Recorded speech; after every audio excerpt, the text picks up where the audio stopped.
Hello दोस्तों, स्वागत है आपका एक बार फिर से हमारे चैनल पर। तो आज के वीडियो में हम लेकर आ चुके हैं बीए थर्ड ईयर जियोग्राफी के लिए जो सेकंड पेपर है उसके लिए जो है इंपॉर्टेंट क्वेश्चंस जो है निम्नात्मक प्रश्न। ठीक है, सारे जो छोटे वाले प्रश्न है लघुतरात्मक और अति लघुतरात्मक वो सारे के सारे हमने करवा दिए हैं। प्लेलिस्ट में अवेलेबल है सारे वीडियोज़। आज हम निम्नात्मक प्रश्न का पहला प्रश्न करते हैं और जो पहला प्रश्न रहने वाला है वो है लघु महाद्वीप के रूप में भारत की स्थिति। ठीक है, इस प्रश्न में यानी कि इससे संबंधित आपको बताना है कि भारत कहाँ पर स्थित है, भौगोलिक स्थिति वगैरह और विशेषताएं वगैरह बतानी है इस प्रश्न में। तो चलिए हम मैप के साथ समझते हैं बड़ी आसानी से। और आपको इसमें से जितने भी नंबर का ये प्रश्न आता है, 3 प्रश्न आपको करने रहते हैं निम्नात्मक, उसमें से आपका अगर ये प्रश्न आ गया तो गलत नहीं होगा। ठीक है, तो बिना किसी देरी के चलिए शुरू करते हैं। इसकी जो PDF है आप डाउनलोड कर सकते हैं हमारे टेलीग्राम चैनल से डायरेक्ट। ठीक है, बिल्कुल फ्री में।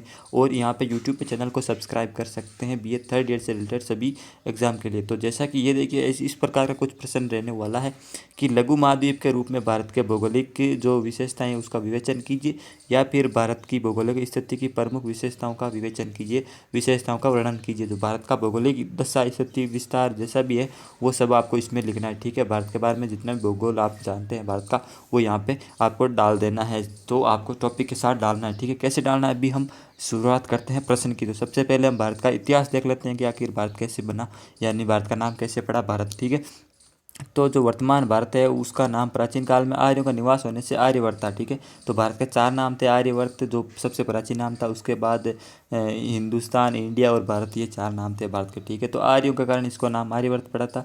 और प्राचीन धार्मिक ग्रंथ विष्णु पुराण के अनुसार पृथ्वी के उस भूभाग को जो हिमाद्री, हिमवंत या हिमालय पर्वत से लेकर सेतुबंध, रामेश्वर, वर्तमान हिंद महासागर तक फैला, यानी कि जो हिमालय से लेकर नीचे तक जो हिंद महासागर तक फैला है उस भूभाग को क्या कहा गया था, उस भूभाग को वर्तमान जो फैला है उसको भारतीय संस्कृति बस्ती, जो हिमालय से लेकर जो हिंद महासागर तक इस जिस भाग में भारतीय संस्कृति बसती है उसी को क्या कहा गया था, भारतवर्ष कहा गया, भारत कहा गया। परंतु इसके नाम के संबंध में अनेक विचारधाराएं प्रचलित है। विचारधाराएं अलग अलग विचारधाराएं मतलब अलग अलग कथाएं प्रचलित है। कुछ मान्यताओं के अनुसार प्राचीन काल में आर्यों के भरत नामक शाखा ने अनार्य और दूसरे आर्यों पर अपना प्रभुत्व स्थापित कर लिया था। इसी कारण इसे देश का नाम आर्य शाखा के अनुसार भारतवर्ष पड़ गया। ठीक है, कोई भरत नाम के जो शाखा थी उन्होंने अनार्यों पर कब्जा कर लिया, उन्होंने दबदबा बना लिया अपना, तो इसके नाम से भारत नाम पड़ गया। ये पहली मान्यता। दूसरी मान्यता क्या है, तो जैन मान्यता प्रथम तीर्थकर श्री आदिनाथ या ऋषभ देव के पुत्र भरत के यहाँ का सर्वप्रथम चक्रवर्ती सम्राट होने से इसका नाम भारतवर्ष हुआ। ठीक है, जो आदिनाथ थे, जो ऋषभ देव थे, जैन तीर्थंकर हुए थे, जो उनका जो चक्रवर्ती सम्राट था वो था भरत। ठीक है, भारत उनका नाम था, तो शायद उन्हीं के नाम पर भारत नाम पड़ा होगा। ये दूसरी मान्यता है। और जो तीसरी मान्यता है, हिंदू धर्म के अनुसार दुष्यंत और शकुंतला के पुत्र भरत के आधार पर इसका यह नामकरण हुआ। ठीक है, तो 3 मान्यताएं हैं भारत के नामकरण के आधार पर। और जो चौथा है हिंदुस्तान नाम है वो कैसे पड़ा अभी देखते हैं। आर्यवर्त और भारतवर्ष के पश्चात इसका नाम हिंदुस्तान हुआ। कैसे हुआ, क्योंकि वैदिक आर्यों ने उत्तर पश्चिम की ओर बहने वाली नदियों को सिंधु कहा। जो हिमालय से एक नदी निकलती थी, जो सिंधु नदी निकलती थी, तो वो उस नदी को सिंधु कहते थे। और यहाँ पर इसके साइड में लोग रहते थे, आर्य रहते थे, तो इन लोगों को इन्होंने सिंधु सिंधु कहना चालू कर दिया। तो सिंधु उनको नाम आता नहीं था, तो इन्होंने फिर हिंदू, हिंदुस्तान ऐसे करके ये नाम पड़ गया। ठीक है, तो इसलिए इस देश को इंडस तथा इस देश को इंडिया कहा। ठीक है, डॉक्टर मजुमदार व सेन के अनुसार यही देश आज भारत के नाम से विख्यात है। ये तो थी भारत के नामकरण से रिलेटेड थ्योरी। ठीक है, ये आपको एग्जाम में अगर प्रश्न आए तो जरूर छापना है। ठीक है, आपका फोकट में छापने में क्या दिक्कत है। आगे देखते हैं राजनीतिक विचारों के उतार चढ़ाव। ऐतिहासिक दृष्टि से भारत का इतिहास बहुत ही पुराना है। लगभग भारत है जो विश्व की सबसे पुरानी संस्कृतियों में गिना जाता है। आपको पता है लगभग 6000 वर्ष से भी ज़्यादा पुराना जो भारत है माना जाता है। ठीक है, जो सिंधु घाटी सभ्यता हुई थी वो लगभग 4000 वर्ष उसका समय माना जाता है, और भारत को उससे भी पुराना माना जाता है 2000 वर्ष। ठीक है, तो 6000 वर्ष भारत पुराना माना जाता है। जब संसार के वर्तमान तथाकथित विकसित देश थे या उनको ज्ञान ही नहीं था, तब भी यहाँ ज्ञान की धाराएं प्रवाहित होने से यह जगत गुरु कहलाता था, और संतुलित जन संपदा का स्वामी होने से इसे सोने की चिड़िया कहते थे। तो भारत पहले ज्ञान की जो है ज्ञान का जगत गुरु हुआ करता था, क्योंकि यहाँ पे बड़े बड़े विश्वविद्यालय स्थित थे। नालंदा जैसे बड़े बड़े विश्वविद्यालय और बड़े बड़े चाणक्य जैसे बड़े बड़े गुरु यहाँ पे पढ़ाते थे। ठीक है, और यहाँ पर अपार धन संपदा थी, बड़े बड़े राजा थे, बड़े बड़े सामंत थे, तो इसलिए इसको सोने की चिड़िया ही कहा जाता था। बाद में अंग्रेजों ने इसको तहस नहस कर दिया था। ठीक है, आगे देखते हैं। ज्ञात इतिहास के अनुसार यहाँ अनेक प्रकार के महान चक्रवर्ती सम्राट हुए। तो इतिहास में आप पढ़ते होंगे अनेक सम्राट अशोक से लेकर बहुत सारे सम्राट हुए। मध्यकाल में यहाँ मुस्लिम शासन रहा। मध्यकाल यानी कि सल्तनत काल, जो लगभग 1200 से लेकर 1200 से स्टार्ट हुआ था। तराइन के युद्ध के बाद से यहाँ पे क्या हुआ था कि मुस्लिम शासन स्थापित हो गया गुलाम वंश वगैरह से, ठीक है। मुस्लिम शासन रहा और कई शताब्दियों तक अंग्रेज़ों के अधीन रहा। तो जैसे ही ये मुग़लों से फिर आज़ाद हुआ, उसके बाद अंग्रेज़ों ने मुग़लों से ज़बरदस्ती इस देश को कब्जा जमा लिया। उसके बाद 1947 में 15 अगस्त को ये देश स्वतंत्र हुआ और 26 जनवरी को इसका क्या हुआ, जो है संविधान लागू किया गया था, ठीक है। इसके बाद भारत जो है संपूर्ण प्रभुत्व संपन्न जन गणतंत्र राज्य बन गया। संपूर्ण प्रभुत्व संपन्न मतलब जो सारा फैसले है वो अपने कंट्रोल में रहते थे, किसी के दबाव में नहीं आना, उसको क्या कहते हैं, प्रभुत्व है, ठीक है।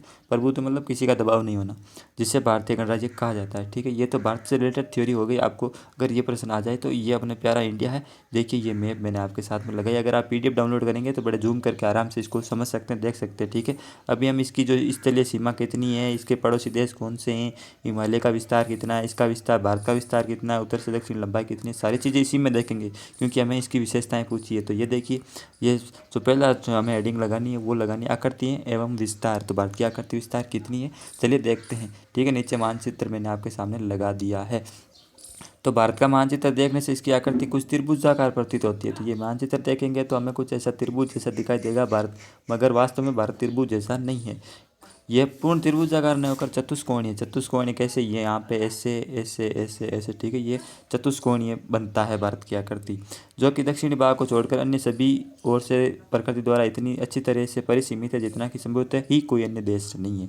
यानी कि यहाँ पे जो भारत है वो तीनों तरफ से इतना मतलब चारों तरफ से किला बना हुआ है, मान लीजिए गढ़ की तरह है, चारों तरफ से वो शेप है। केवल दक्षिण में समुद्र है इसलिए ये यहाँ पे शेप नहीं है, बाकी ऊपर से तो ये तीनों ओर से शेप है। यहाँ पे हिमालय पर्वत आ गए, यहाँ पे रेगिस्तान है, और यहाँ से कोई मतलब रेगिस्तान तो यहाँ पे राजस्थान वगैरह में, मगर आगे अगर अफगानिस्तान वगैरह में जाएंगे तो वहाँ पे पहाड़ ही पहाड़ है। तो यहाँ पे आना मतलब भारत के ऊपर तो मतलब एक प्राचीन है, किला है जिसकी तरह केवल दक्षिण को छोड़कर बाकी भारत ऊपर से पूरी तरह से सेफ है, ठीक है।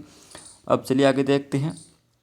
यह पूर्णतः उत्तरी गोलार्ध में स्थित है। उत्तरी गोलार्ध दक्षिणी गोलार्ध का क्या मतलब है, यहाँ पे विश्व का मानचित्र हम देखेंगे तो भारत है जो यहाँ पे ऊपरला उत्तरी गोलार्ध, ये नीचे वाला दो गोलार्ध होते हैं ना, वहाँ पे तो भारत यहाँ पे उत्तरी गोलार्ध में स्थित है, ठीक है। और विषुवत रेखा के जो भारत की स्थिति है वो आपको इंपॉर्टेंट याद रख लेनी है, एग्जाम में ज़रूर छाप लेनी है, और शायद 1 नंबर का प्रश्न भी इससे पूछा जा सकता है। तो विषुवत रेखा के उत्तर में 8 डिग्री 4 मिनट से 37 डिग्री 6 मिनट उत्तरी अक्षांश और 68 डिग्री 7 मिनट से 97 डिग्री 25 मिनट पूर्वी देशांतर के बीच फैला है, ठीक है। मैंने कहा ये आपको याद रख लेना, शायद 1 नंबर का प्रश्न भी पूछ सकता है इसमें से, या फिर लघुत्तरात्मक प्रश्न भी पूछ सकता है कि भारत की आकृतियाँ विस्तार को समझाइए, ठीक है। तो यहाँ से आप डायरेक्ट बता सकते हैं। तो कर्क रेखा इस रेखा के मध्य, इस देश के मध्य से होकर निकलती है और इसे महाद्वीपीय और उष्णकटिबंधीय क्षेत्रों में विभाजित करती है। तो कर्क रेखा यहाँ पे जो 23.5 डिग्री होती है वो भारत के बीचों बीच में से निकलती है, ठीक है। तो 5 राज्यों से होकर निकलती है कर्क रेखा। अगर आप चाहें तो यहाँ पर मेंशन कर सकते हैं, अगर आपको पता है तो आप मुझे कमेंट में ज़रूर बताना कि वो 5 राज्य कौन कौन से, या फिर जो जितने भी राज्य हैं वो कितने हैं और कौन कौन से, ठीक है। तो आगे देखते हैं। 82 डिग्री 5 मिनट पूर्वी देशांतर के लगभग रेखा से निकलने से पूर्व और पश्चिम के भागों में समय में प्रति देशांतर 4 मिनट का अंतर होता है, ठीक है। इसका क्या मतलब है कि यहाँ पे जो देशांतर रेखाएं होती है उसमें से अगर इस रेखा से अगर हम इस रेखा की तरफ जाएं तो इसमें 4 मिनट का अंतर होता है। मगर हम भारत का संपूर्ण आप देखते होंगे भारत का 3-4 जो है वो टाइम जोन होता है। एक तो हम मानते हैं कोलकाता का स्टैंडर्ड टाइम जोन, एक बम्बई का होता है, ठीक है। तो जो कोलकाता का होता है वो स्टैंडर्ड टाइम जो हम मानते हैं, बाकी अलग अलग दिशाओं का है, जो अलग अलग जगहों पर अलग अलग टाइम होता है, मगर एक समय एक साथ रहने के लिए हम कोलकाता का मानते हैं, ठीक है। तो चलिए आगे देखते हैं। इसका दक्षिणी भाग सने सने यानी धीरे धीरे संकरा होता गया है और कुमारी अंतरीप के निकट पहुंचने पर एक बिंदु के आधार का हो जाता है। यहाँ पे इसका मतलब ये है कि यहाँ पे संकरा ऐसे होता जाएगा, यहाँ से देखिए चौड़ा है भारत बीच में से, तो ऐसे धीरे धीरे करते करते पतला होता गया, संकरा होता गया होता गया होता गया। तो यहाँ पे जब कुमारी अंतरीप, ये यहाँ पे सबसे नीचे जो पॉइंट है कुमारी अंतरीप, इसके पहुँचने पर आधार है जो 1 हो जाता है, मतलब एक पॉइंट पर यहाँ से ऐसे हो जाता है भारत ऐसे, ठीक है। तो समझ गए होंगे आप, उम्मीद है। अभी हम आगे बात करते हैं इसका विस्तार वगैरह कितना है, लंबाई वगैरह। तो इसका दूर दक्षिण भाग विषुवत रेखा से 876 किलोमीटर दूरी पर है और उत्तर से दक्षिण तक इसकी लंबाई 3214 किलोमीटर है, ठीक है। भारत की उत्तर से दक्षिण लंबाई, ये लंबाई कितनी है, 3214 किलोमीटर, और पूर्व से पश्चिम की चौड़ाई है जो 2933 किलोमीटर, ठीक है। भारत लंबा ज़्यादा है ऊपर से दक्षिण की तरफ, चौड़ा थोड़ा सा कम है, मात्र 300 लगभग 300 किलोमीटर के आसपास, ठीक है। इसकी स्थलीय सीमा 15,200 किलोमीटर। स्थलीय सीमा मतलब ये जो प्रदेशों से लगती है ना, यहाँ से स्थलीय सीमा, ये स्थलीय सीमा की बात हो रही है, ठीक है। ये स्थलीय सीमा ये कितनी है, 15,200 किलोमीटर। और वहीं समुद्री सीमा की बात करते हैं तो वो है 6,100 किलोमीटर। इसका क्षेत्रफल 32,87,263 वर्ग किलोमीटर है। और क्षेत्रफल की दृष्टि से ये विश्व का 7वां बड़ा देश है, 7वां बड़ा देश है विश्व का, ठीक है, क्षेत्रफल की दृष्टि से। और जनसंख्या की दृष्टि से दूसरा सबसे बड़ा देश है, ठीक है। ये आपको याद रखना है, आप चाहे तो यहाँ पर लिख भी सकते हैं, ठीक है। अगला जो है टॉपिक है वो है भौगोलिक स्थिति।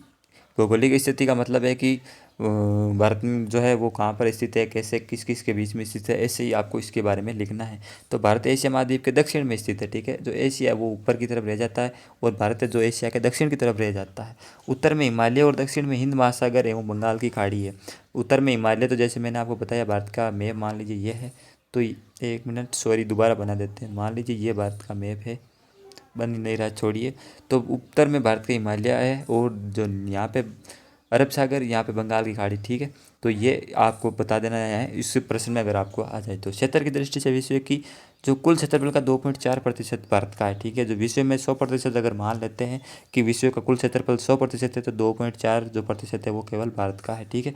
और जनसंख्या है जो विश्व की 15% भाग यहाँ निवास करती है। विश्व की 2% भाग पर 15% जनसंख्या रहती है, दूसरा सबसे बड़ा देश है, ठीक है। तो भारत के पूर्वी पड़ोसी देशों के नाम आपको बता देने हैं। तो पूर्व में बांग्लादेश, चलिए ये देखिए, मान लीजिए ये मैप है। तो अभी कलर चेंज करके फिर समझा देते हैं। तो हाँ, तो भारत के पूर्व में बांग्लादेश यानी कि इस तरफ बांग्लादेश, बर्मा, बर्मा यानी कि वो म्यांमार, और यहाँ पे इंडो चाइना है, ठीक है। और उत्तर में पाकिस्तान, चीन, रूस, इस तरफ रूस वगैरह है, ठीक है। और अफगानिस्तान तो यहाँ पे अभी जो हालात चल रहे हैं आप जानते हैं कहाँ पर है, ठीक है। ये भी आपको मेंशन कर देना। नीचे आप चाहें तो बता सकते हैं कि नीचे की तरफ श्रीलंका है, यहाँ पे लक्षद्वीप है, यहाँ पे अंडमान निकोबार है, यहाँ पे जो भारत के छोटे छोटे केंद्र शासित प्रदेश है, इस तरफ जाएंगे तो ये देश आएंगे, यहाँ पे अरब देश है, ठीक है। तो ऐसा आप बता सकते हैं, मेंशन कर सकते हैं। इसमें कोई भी जो है आपकी इच्छा शक्ति पर निर्भर करता है, लेखन शैली पर निर्भर करता है। अगला जो टॉपिक है वो है भौगोलिक स्थिति का महत्व है, कि जो भारत की भौगोलिक स्थिति उसका आखिरकार महत्व क्या है, क्यों इतना इंपॉर्टेंट है ये भारत की स्थिति। तो भारत की भौगोलिक स्थिति अत्यंत महत्वपूर्ण है। हिंद महासागर के ऊपरी सिरे पर ये इस प्रकार स्थित है कि पूर्वी गोलार्ध के मध्य पड़ता है और यूरोप और अमेरिका के पश्चिमी भागों से भारत लगभग समान दूरी पर है। इसका क्या मतलब है, यूरोप और अमेरिका के पश्चिमी भागों से, जो यहाँ पे देखिए ये यूरोप है, ये यूरोप और ये अमेरिका, ठीक है। यहाँ के पश्चिमी भागों से लगभग भारत है जो समान दूरी पर कैसे पड़ता है। अगर आप ऐसे जाएंगे यहाँ से भले ऐसे अमेरिका चले जाओ, और या भले ऐसे आप इस तरफ से जाकर ऐसे यहाँ पे अमेरिका आ जाओ, इस तरह से, ठीक है। ये तो आप मैप में देख रहे हैं, मगर ये तो है तो गोल ही तो आपस में जुड़े हुए हैं। अगर आप मान लीजिए कि ऐसे जाना चाहते हैं समुद्र की मार्ग से तो भी बराबर पड़ेगा, ऐसे जाएंगे तो भी बराबर पड़ेगा, ठीक है। अभी हम बात करेंगे आगे। चलिए आगे बात करते हैं, हम पढ़ते हैं क्या लिखा हुआ है, ठीक है। तो यूरोप और अमेरिका के, सॉरी, यूरोप और अमेरिका के पश्चिम भागों से भारत लगभग समान दूरी पर है। कोलकाता से सिंगापुर होकर हांगकांग और ओशियामा पहुंचने में समुद्री मार्ग में लगभग 15 दिन लग जाते हैं। और मुंबई से अदन एंड सुएज नहर होते हुए यूरोपीय देशों में पहुंचने में भी लगभग उतना ही दिन अर्थात 15 दिन का समय लगता है। अभी जो मैंने आपको समझाया वही इसका मतलब है कि भले ही तो आप ऐसे घूम के यहाँ कोलकाता से ऐसे घूम घूम सुएज नहर होते हुए यूरोप ऐसे चले जाइए, विद उतना ही टाइम लगेगा। और अगर आप ऐसे जाएंगे यहाँ से कोलकाता साइड होते हुए, तो यहाँ ये तो इस तरफ तो चेन्नई, गोवा वगैरह, अगर आप चेन्नई, गोवा, कोलकाता वगैरह से ऐसे जाएंगे, यहाँ पे मान लीजिए इस तरफ से ऐसे आते हैं, तो भी आपको उतना ही टाइम लगने वाला है, ठीक है। ये बराबर लगभग 15 दिन का टाइम लगता है। दूरी चाहे कितनी भी हो, टाइम बराबर लगता है। यानी कि भारत है जो विश्व में आप ऐसा कह सकते हैं कि सेंटर के अंदर स्थित है, ठीक है। तो किसी भी तरफ जाओ बराबर टाइम पड़ता है, बराबर दूरी पड़ती है। कोलकाता से उत्तरी अमेरिका का पश्चिमी तट उतना ही दूर है जितना मुंबई से उसका पूर्वी तट, मतलब उत्तरी अमेरिका का, ठीक है। कोलकाता से जाओ भले ही मुंबई से जाओ, एक ही बात है। किसी देश की उत्तम भौगोलिक स्थिति उस देश की मूल्यवान संपत्ति होती है, क्योंकि उत्तम स्थिति के कारण ही उसकी राजनीतिक, आर्थिक और सामाजिक दशा अति सुदृढ़ होती है। किसी भी देश की भौगोलिक स्थिति का ज्ञान विषय को ये तो चलिए आप पढ़ सकते हैं इसको पीडीएफ में डायरेक्ट, ठीक है। अब हम विशेषताओं की बात करते हैं कि भारत की जो विशेषताएं हैं वो महत्वपूर्ण निम्नलिखित बिंदुओं के आधार पर समझा जा सकता है। भारत की विशेषताएं हैं वो क्या क्या है। तो भारत की सबसे पहली जो विशेषता है वो है पूर्व या पश्चिमी देशों के मध्य श्रृंखला, ठीक है। अभी मैंने आपको बताया कि भारत है जो लगभग दुनिया के सेंटर के अंदर स्थित है, सेंटर कहा जाता है भारत को। अगर आप देखेंगे तो यहाँ समुद्री मार्ग की दृष्टि से, ठीक है। तो भारत के तट से होकर अंतर्राष्ट्रीय समुद्री मार्ग निकलते हैं, जिनके कारण पूर्वी देशों से सुदूर पूर्व की तरफ जाने वाले प्रमुख व्यापारिक मार्गों के मध्य में भारत पड़ता है और वे मार्ग भारत से होकर निकलते हैं। आप अगर जापान से अमेरिका जाना चाहते हैं समुद्र की तरफ से, वैसे तो जापान और अमेरिका डायरेक्ट पास पास ही है, मगर अगर आप चाइना की तरफ भी जाना चाहते हैं, चाइना से रूस वगैरह बड़े बड़े देशों के जो साथ व्यापार करना चाहते हैं, तो आपको वो समुद्री मार्ग में भारत का जो है मतलब रास्ते में भारत ज़रूर पड़ता है। ठीक है, तो ये भारत की जो स्थिति है वो इम्पोर्टेंट हो जाती है। भारत से पूर्व और दक्षिण पूर्व को ये चीन, जापान, न्यूजीलैंड, ऑस्ट्रेलिया को जाते हैं। ठीक है, बड़े बड़े महाद्वीपों बड़े बड़े देशों के साथ जाते हैं, तो ये मार्ग इंपॉर्टेंट हो जाते हैं और भारत की स्थिति इंपॉर्टेंट हो जाती है। और पश्चिम और दक्षिण पश्चिम में संयुक्त राज्य अमेरिका, ग्रेट ब्रिटेन, यूरोप, दक्षिण अमेरिका को जाते हैं। और दक्षिण में America, Sri Lanka, Indonesia, Malaysia, Australia, New Zealand जाते हैं। ठीक है, तो ये सारे के सारे जो मार्ग हैं उनको मैंने आपको बता दिया कि भारत की तरफ ये भारत है, तो ये जो जितने भी मार्ग हैं स्वेज नेर वाले, यहाँ पे ऑस्ट्रेलिया को भी भारत से होकर जाते हैं। यहाँ से मान लीजिए कि जापान वगैरह को यहाँ पे अफ्रीका में जाना है तो भी भारत वाले मार्ग से हिंद महासागर से होकर जाना पड़ेगा। तो वो एक ना एक तो भारत को उसके पीछे आना ही पड़ेगा, मतलब भारत उसके बीच में स्थित है, तो ये अच्छी बात है, भारत का विशेषता हो जाती है। सुएज नहर के बन जाने के बाद भारत की भौगोलिक स्थिति का महत्व और अधिक बढ़ गया है, क्योंकि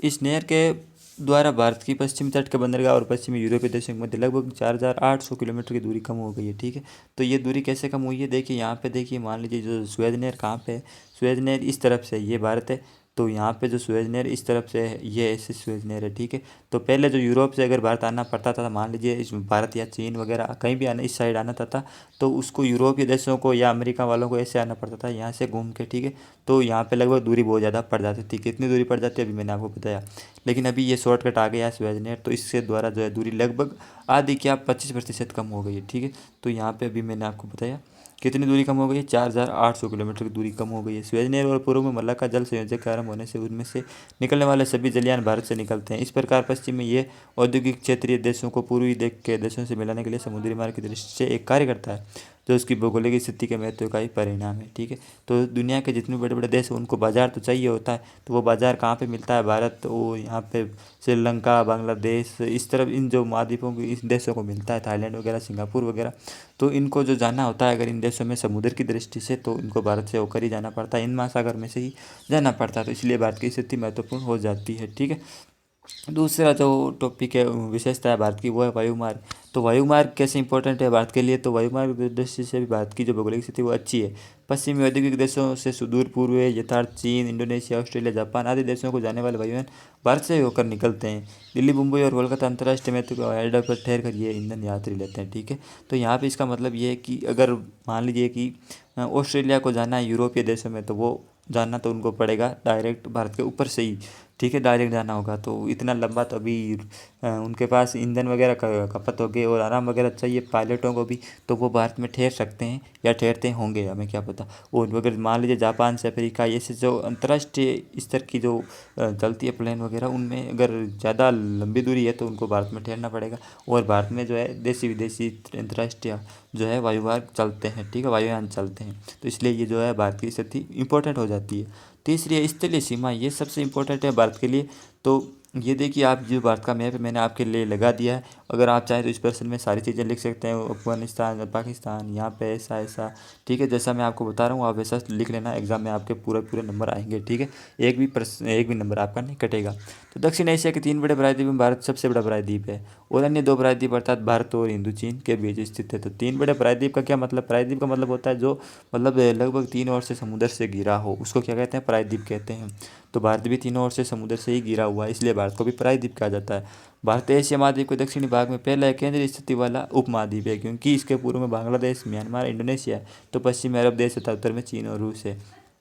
तो इसका क्या मतलब है कि भारत जो है एशिया के दक्षिण में स्थित है, मगर ये दक्षिण में स्थित एकमात्र प्रायद्वीप है। ठीक है, एकमात्र प्रायद्वीप जो तीनों ओर से घिरा हुआ है, और इसके जो दक्षिण में ये देशों के नाम आप लिख सकते हैं, यहाँ पे बताए हुए हैं। ठीक है, और अब चौथी जो विशेषता है, एक भौगोलिक इकाई। भारत की प्रकृति व कृत्रिम सीमाओं से इसकी जो भौगोलिक स्थिति बनती है, उसकी वजह से ये स्पष्ट हो जाता है कि भारत की विशेष सीमाओं से देश को एशिया के अन्य भागों से अलग थलग बना दिया है। तो इसका क्या मतलब है, एक भौगोलिक स्थाई की जो अगर मान लीजिए दूसरे देश में, अगर मान लीजिए अफगानिस्तान में कुछ हो रहा है, जैसे अभी तालिबान ने हमला कर दिया या उन्होंने कब्जा कर लिया, तो इस पर भारत का कोई प्रभाव नहीं पड़ेगा। भारत पर वो हमला करेंगे, लेकिन उनको हमला करने के लिए है जो एक संगठित जो है चीज़ चाहिए होगी, संगठित टेक्नोलॉजी चाहिए होगी। भारत तो वो है उस तरफ से, तीनों तरफ से। ऐसे मान लीजिए ये भारत का नक्शा है, तो भारत इस तरफ से अफगानिस्तान, तो अगर वो इसे आएंगे तो उनको है जो काफ़ी ज़्यादा मशक्क़त करनी पड़ेगी भारत पर हमला करने के लिए, क्योंकि जो भारत है वो तीनों ओर से वैसे भी घिरा हुआ ऊपर से, जैसे हिमालय से, पहाड़ों से, ठीक है। तो उनको ऐसे मशक्क़त करना होगा। अगर यहाँ पे कुछ भी होता है, जैसे चाइना में कुछ भी हो, तिब्बत में कुछ भी हो, पाकिस्तान में कुछ भी हो, अफगानिस्तान में, रूस में कुछ भी हो, तो उसका भारत पर डायरेक्ट प्रभाव नहीं पड़ेगा। राजनीतिक प्रभाव जरूर पड़ता है, लेकिन जो है स्थानीय प्रभाव नहीं पड़ता, भौगोलिक प्रभाव नहीं पड़ता, ठीक है। क्योंकि जो है तीनों तरफ से जो भारत है ऊपर से ही और पूरी तरह से सेफ है, ठीक है। इसी का मतलब ये है, इसी टॉपिक का मतलब ये है, ठीक है। अब जो पांचवी विशेषता है वो विविधता में एकता। इसके बारे में तो आपको कुछ कहने की जरूरत नहीं है। हर राज्य में अलग अलग विविधता के देश है, अलग अलग लोग रहते हैं, अलग अलग भौगोलिक स्थिति है, ठीक है। कहीं पर जो है गर्मी ज़्यादा पड़ती है, सर्दी ज़्यादा पड़ती है, कहीं पर पानी ज़्यादा है, कहीं पर सूखा है। तो इस प्रकार फिर भी जो है पूरा देश एक है, ठीक है। ये विविधता में एकता है भारत की। और जो छठा है, धनी देश है किंतु निर्धन निवासी है, ठीक है। जो कुछ इतिहासकार, जो कुछ भूगोलवेत्ता है, उन्होंने भारत को क्या है, एक धनी देश बताया। धनी देश इसलिए बताया है कि जो भारत में संसाधन वगैरह है, जो वन वगैरह है, इतनी अच्छी अच्छी चीज़ें भारत के अंदर मौजूद हैं, जिसके लिए दूसरे देश तरसते हैं, जिसकी नज़र दूसरे देशों की नज़र है जिन पर, भारत की संपत्ति पर, ठीक है, जो इंपॉर्टेंट चीज़ें। मगर फिर भी जो भारत के लोग हैं वो गरीब है, निर्धन है, ठीक है। तो इसमें से जो कुछ विद्वान हैं, डॉक्टर डार्लिंग ने इसलिए कहा है कि भारत की सबसे बड़ी बात यह है कि उसकी भूमि उपजाऊ है, तो इसमें निवासी निर्धन है, ठीक है। वो अलग टॉपिक हो जाता है, क्यों निर्धन है, क्या हो रहा है, क्या नहीं हो रहा है, ठीक है। तो ये इसका मतलब है। तो अभी जो है ये लगभग टॉपिक अपना खत्म हो चुका है। लास्ट लाइन पढ़ लेते हैं। आर्थिक और औद्योगिक विकास की संभावना ऐसा है कि वह दिन दूर नहीं होगा जब भारत की गंगा आर्थिक ज्ञान के क्षेत्र में विश्व के समृद्ध देशों में खिंच जाने लगी। ऐसा तभी हो सकेगा जब आप अच्छे से पढ़ाई करेंगे, अच्छे से स्कोर करेंगे और भारत की जो है इस अर्थव्यवस्था में या फिर भारत के लिए कुछ करने का जज्बा पालेंगे, ठीक है। तो आप इसकी टेलीग्राम डाउनलोड कर सकते हैं, ठीक है। और इस वीडियो को लाइक कर सकते हैं अगर पसंद आया होगा। आपका जो भी सुझाव है ज़रूर कमेंट में बताना। जय हिंद, जय भारत।